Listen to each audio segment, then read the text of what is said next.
बिस्मिल्लाहिर्रहमानिर्रहीम। अस्सलाम वालेकुम। आज 28 जुलाई बरोज़ इतवार हम बात करेंगे पाकिस्तान तहरीक इंसाफ की मखसूस नशिस्तों से मुतल्लिक़ इलेक्शन कमीशन ऑफ पाकिस्तान से इतवार के रोज़ आज जो पेशरफ़्त सामने आई है वो मैं आपके साथ शेयर करूँगा और साथ में आपको बताऊँगा पाकिस्तान तहरीक इंसाफ ने आज एक प्रेस कॉन्फ्रेंस करते हुए सुप्रीम कोर्ट ऑफ पाकिस्तान से जो बड़ा मुतालबा किया है उसकी तफसील भी मैं आपके साथ शेयर करूँगा।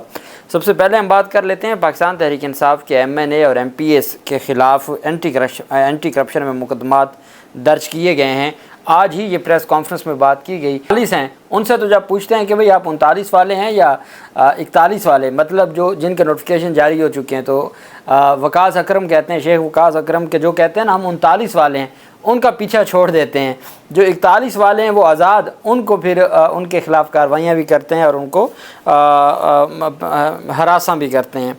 आज एंटी करप्शन के मुकदमे में दोनों भाइयों औरंगज़ेब खिच्ची और एक MNA और एक MPA मेलसी विहाड़ी से पाकिस्तान तहरीक इंसाफ का औरंगज़ेब खिच्ची और जहाँज़ेब खिच्ची पर सरकारी रकबा पर कब्ज़ा व फ़रोख्त का इल्ज़ाम आयद किया गया है। मुकदमे में पटवारी सिकलैन शाह, इफ्तिखार खिच्ची और फ्रंट मैन कैसर अब्बास का नाम भी शामिल है। FIR के मतन के मुताबिक MNA और MPA पर सियासी असर और रसूख के इस्तेमाल और सरकारी मुलाजमीन से साजबाज होने का इल्ज़ाम है। दोनों भाइयों पर महकमा औकाफ की ज़ेर इंतज़ाम खालसा कॉलेज मुल्हिका बॉयज़ कॉलेज की मतरूका जगह 17 कनाल पर गैर कानूनी सड़क तामीर करने का भी इल्ज़ाम आयद किया गया है। मुकदमा में लिखा गया कि मुलज़मान ने गैर कानूनी पुख्ता सड़क तामीर करके अपने प्राइवेट टाउन की कमर्शियल वैल्यू बढ़ाने में फ़ायदा पहुंचाया, जिससे सरकार को करोड़ों रुपए का नुकसान पहुंचा है और अभी नुकसान पहुंचा नहीं है, नुकसान पहुंचने का अंदेशा है। एंटी करप्शन ने मज़ीद कार्रवाई शुरू कर दी है। PTI के MNA और MPA पर एंटी करप्शन का ये मुकदमा दर्ज किया गया है। इसी बाबत आज पाकिस्तान तहरीक इंसाफ की जो सीनियर क़यादत है, क्या असद कैसर, उमर अयूब वग़ैरह ने एक बड़ी दबंग प्रेस कॉन्फ्रेंस की है।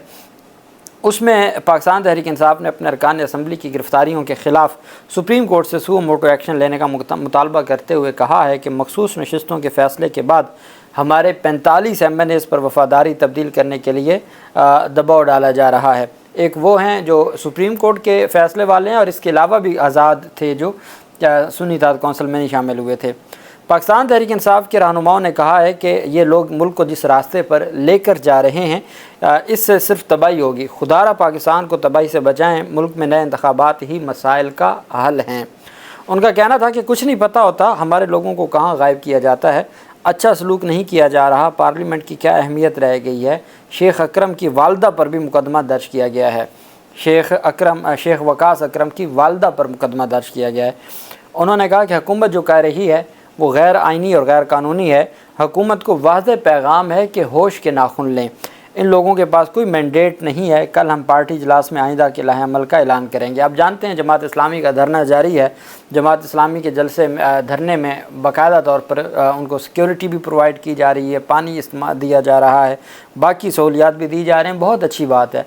हाफिज़ नईम की हद तक मैं ये समझता हूँ कि जब उन्होंने फॉर्म 45 से मुतल्लिक पाकिस्तान तहरीक इंसाफ के शाना बशाना उन्होंने आवाज़ उठाई, फिर उसके बाद उन्होंने अपनी सीट कुर्बान की और उन्होंने कहा कि ये PTI की सीट है, फॉर्म 45 के मुताबिक ये मेरी सीट नहीं है।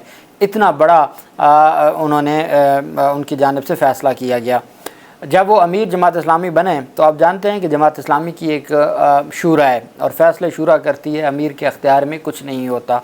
पाकिस्तान तहरीक इंसाफ ने मखसूस नशिस्तें हासिल करने के लिए जमात इस्लामी में भी शमूलियत का मामला सामने आया था और आखिरी मौका पर जमात इस्लामी पीछे हट गई थी। फिर इस्लामाबाद में जब पाकिस्तान तहरीक इंसाफ ने उनसे फॉर्म 45 मांगे थे, पूरे पाकिस्तान में जमात इस्लामी ने कहीं फॉर्म 45 नहीं दिए। लाहौर में भी और इस्लामाबाद में भी कहीं भी कोई इक्का दुक्का जगहों पे दिए हैं और वो भी जो कैंडिडेट्स थे उन्होंने ख़ुद दिए हैं। और इस्लामाबाद में कल ही आमिर मसूद मुग़ल कह रहे थे कि मैंने जब रब्ता किया तो मुझे कहा गया कि जी हम आप अपनी लड़ाई ख़ुद लड़ें, हम नहीं आपकी कोई मदद कर सकते। यही वजह है कि जब आप देखते हैं कि वो तो धरना, लोगों ने बातें की कि धरने करने वाले इजाज़त नहीं लेते, वो अदालतों में नहीं जाते, तो आपने देखा कि वो जो धरने दिए जा रहे हैं वो सारे के सारे उनके ऊपर ना उस तरह का कोई प्रेशर है, ना उनके साथ कोई 2 साल में कुछ हुआ है, ना वो सांस भी लें तो दहशतगर्दी के मुकदमात दर्ज हुए, ऐसा भी कुछ नहीं है। तो वो एक डिफरेंट मामला है। पाकिस्तान तहरीक इंसाफ की जब बात आती है तो वो डिफरेंट है, और मैं समझता हूँ कि ये पाकिस्तान तहरीक इंसाफ की सबसे बड़ी कामयाबी है कि वो अदालतों के साथ साथ चल रहे हैं। जब अदालतें आपको रिलीफ दे रही हैं तो आपको कोई ज़रूरत नहीं है ख़ुद से कोई ऐसा काम करने की। वक्त आहिस्ता आहिस्ता बेहतर आ रहा है और आप उसके साथ साथ चलें और कोई मौका ना दें। साबिक स्पीकर और पाकिस्तान तहरीक इंसाफ के रहनुमा असद कैसर और उनकी जानिब से कहा गया कि MNAs पर दबाव है और MNAs को हर सूरत ब्लैकमेल करने की कोशिश की जा रही है, और MNAs को कहा जा रहा है कि वो पाकिस्तान तहरीक इंसाफ का साथ न दें, और वो बयान हल्फी के हवाले से भी MNAs को परेशान किया जा रहा है। हम इसकी मजम्मत करते हैं। पार्लियामेंट की कोई हैसियत नहीं रही, हमारी पूरी ख्वाहिश है कि मुल्क में अदम इस्तेहकाम ना हो। उन्होंने कहा कि सुप्रीम कोर्ट से मुतालबा करता हूँ कि मखसूस नशिस्तों के फ़ैसले के बाद हमारे 45 MNAs को ख़ुसूसी तौर पर टारगेट किया जा रहा है कि वो अपनी वफ़ादारी तब्दील करें, और इस हवाले से उन्हें मिनिस्ट्रियों और पैसों की भी ऑफ़र्स मिल रही हैं। अगर वो कबूल ना करें तो इंटेलिजेंस और एंटी करप्शन की जानिब से दबाव का सामना करना पड़ रहा है। लिहाजा सुप्रीम कोर्ट इस पर सुओ मोटो एक्शन ले, क्योंकि ये उनके फ़ैसले की तौहीन है। असद कैसर का कहना क्या था कि अगर ऐसा नहीं होता तो मैं अपने सेक्रेटरी जनरल से कहता हूं कि अपनी कानूनी टीम से कहें कि वो उस मामले को सुप्रीम कोर्ट के सामने पेश करे। पाकिस्तान तहरीक इंसाफ ने भी सुप्रीम कोर्ट के पास जाने को, इस मामले के ऊपर सुप्रीम कोर्ट के सामने जाने का ऐलान किया है। उन्होंने कहा मैं पूछना चाहता हूँ कि ये मुल्क इस तरह चलेगा। 5 अगस्त को हम 2 इशूज़ पर बड़े जलसे और मुजाहरे करेंगे। 5 अगस्त को इमरान खान को गैर कानूनी तौर पर गिरफ़्तार किया गया, 1 साल मुकम्मल हो जाएगा। दूसरा मामला महंगाई का है। पूरे पाकिस्तानियों से अपील है कि इसमें भरपूर शिरकत करें। साबिक स्पीकर कौमी असम्बली ने कहा कि IPPs के मामले पर जमात इस्लामी को सपोर्ट करते हैं। IPPs के साथ मुआहदों पर नज़रसानी की जाए, क्योंकि अब ये बिल भरना अवाम के बस की बात नहीं है। और उनकी जानिब से कहा गया है कि हम हर सूरत जो अपना हक़ है वो हासिल करेंगे, और हम ये चाहते हैं कि पाकिस्तान के जो मसाइल हैं उनको कम किया जाए, उनको आगे बढ़ाया ना जाए। ये पाकिस्तान तहरीक इंसाफ की क़यादत की जानिब से आज प्रेस कॉन्फ्रेंस की गई है। अब आज इतवार के दिन इलेक्शन कमीशन ऑफ पाकिस्तान ने एक कमेटी तश्कील दी है।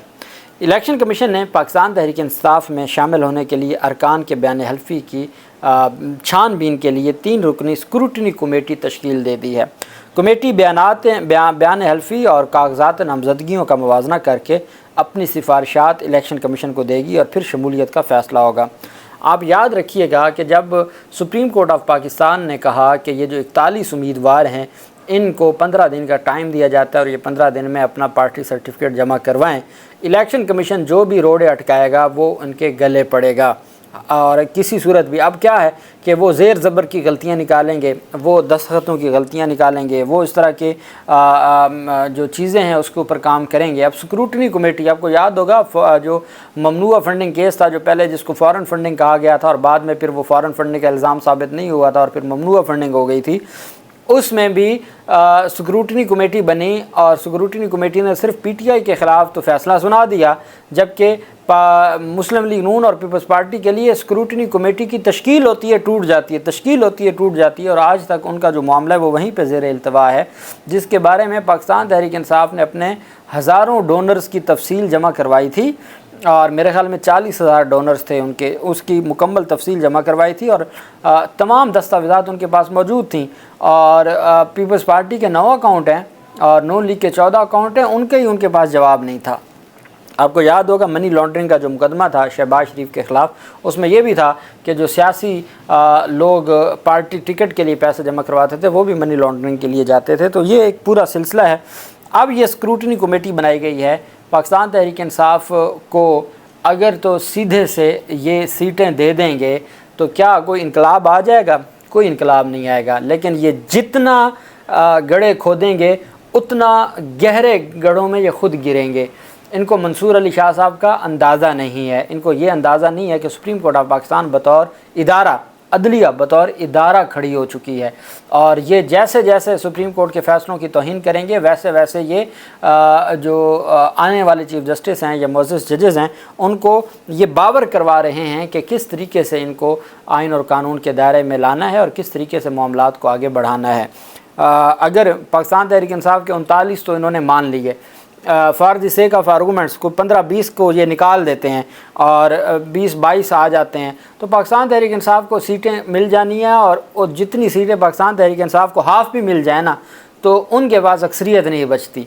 تو ان کا مقصد ویسے نہیں پورا ہوگا، لیکن یہ مزید ایکسپوز ہو جائیں گے، سپریم کورٹ مزید سخت فیصلے دے گی، سپریم کورٹ مزید سخت اقدامات اٹھانے پر مجبور ہو جائے گی، اور ان کے لیے پھر معاملات کو جو بہتر کرنا یا معاملات کو سدھارنا ان کے بس میں نہیں رہے گا، اور یہ اس ساری چیز کو پھر بیٹھ کے سر اپنے دھنیں گے، لیکن وقت گزر چکا ہوگا۔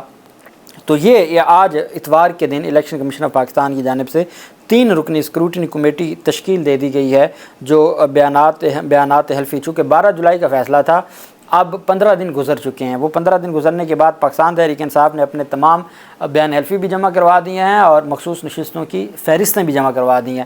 اب 15 دن کے بعد 7 دن کے اندر الیکشن کمیشن نے نوٹیفیکیشن جاری کرنے ہیں۔ اب الیکشن کمیشن کے جو 7 دن شروع ہو گئے ہیں، تو اب الیکشن کمیشن اس پہ اسکروٹنی کرے۔ پاکستان تحریک انصاف نے بھی سپریم کورٹ جانے کا کہا ہے، جو ان کو ہراساں کیا جا رہا ہے، اور سپریم کورٹ نے کیا کرنا ہے؟ سپریم کورٹ کہے گی کہ ان ساروں کو سپریم کورٹ آنے دیں، سپریم کورٹ کے سامنے جا کے وہ تصدیق کر دیں گے، پھر کیا بچے گا ان کے پلے؟ تو یہ تفصیل ہے۔ اللہ پاک پاکستان کا حامی و ناصر ہو۔ بہت شکریہ۔ اللہ حافظ۔ پاکستان زندہ باد۔